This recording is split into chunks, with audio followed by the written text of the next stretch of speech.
Have you ever had the strange feeling that something on a screen was watching you back?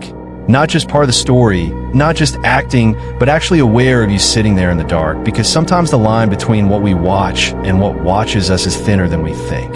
One rainy evening, in a quiet neighborhood where the wind whispered through narrow streets, and old houses seemed to hold secrets in their walls, a small family gathered together in the dim hallway of their home, their only light coming from the soft glow of an old television placed on a wooden table at the end of the corridor.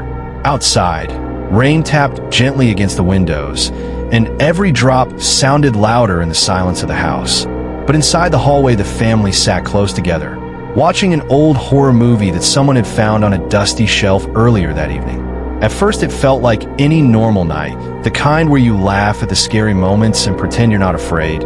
But as the film played, something about it began to feel different.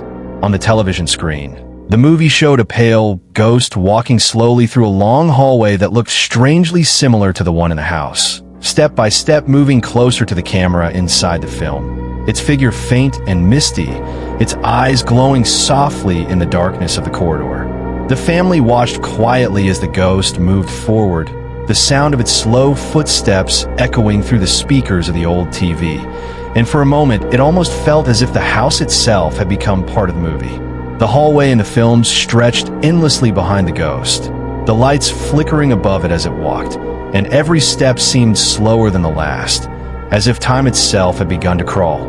The youngest member of the family leaned closer to the screen, curious about what would happen next, while the others watched with a strange mixture of fear and fascination, because sometimes the scariest part of the story isn't the ghost itself, but the silence that surrounds it. Then something unusual happened. The ghost on the screen suddenly stopped walking, not slowly, not gradually. It simply stopped, right in the middle of the hallway inside the movie. For a moment, nothing moved at all. The rain outside continued tapping against the window. The TV hummed quietly, and the family waited for the film to continue. But the ghost did not move. Instead, it slowly lifted its head, and its glowing eyes seemed to focus not on the hallway in the movie, but somewhere beyond it, somewhere outside the screen. The room grew quieter. The television light flickered slightly, casting long shadows across the walls of the real hallway where the family sat. One of them laughed nervously and said it was probably just part of the movie. But even as the words left their mouth, the ghost on the screen turned its head slightly, as if it were looking directly at them. The moment felt impossible, like a trick of the imagination, because characters inside a film don't notice the people watching them. But something about the ghost gaze felt too precise, too aware, as if the distance between the screen and the room had somehow disappeared. The lights in the hallway flickered softly, once then again. The old television crackled with a faint burst of static, and the image on the screen blurred for just a second before becoming clear again. But when it returned, the ghost was closer to the camera than before, even though no one had seen it take another step. The family leaned forward, unsure whether to laugh or feel afraid, because the movie now felt less like entertainment and more like a mystery unfolding right in front of them. The hallway inside the film seemed darker than before, the fog around the ghost swirling slowly as if moved by an unseen wind, and the glow from the television grew brighter, illuminating the entire corridor of the house. Then the ghost did something no one expected. It stepped closer to the camera, and the surface of the screen seemed to ripple like water. For a moment, the image distorted, as if the movie itself were bending. A thin stream of pale mist drifted outward from the television, barely noticeable at first, curling gently into the air of the hallway. The family stared in silence, unsure whether their eyes were playing tricks on them, because the mist continued to grow, flowing slowly out of the screen and spreading across the floor like a quiet fog.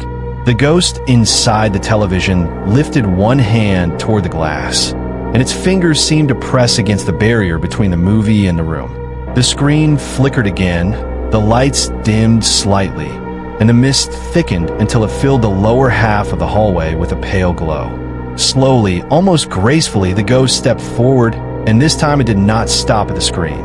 Its form passed through the glowing surface as if the television were nothing more than a doorway, and the figure appeared in the hallway itself, translucent and silent, its presence both calm and deeply unsettling. No one moved. No one spoke.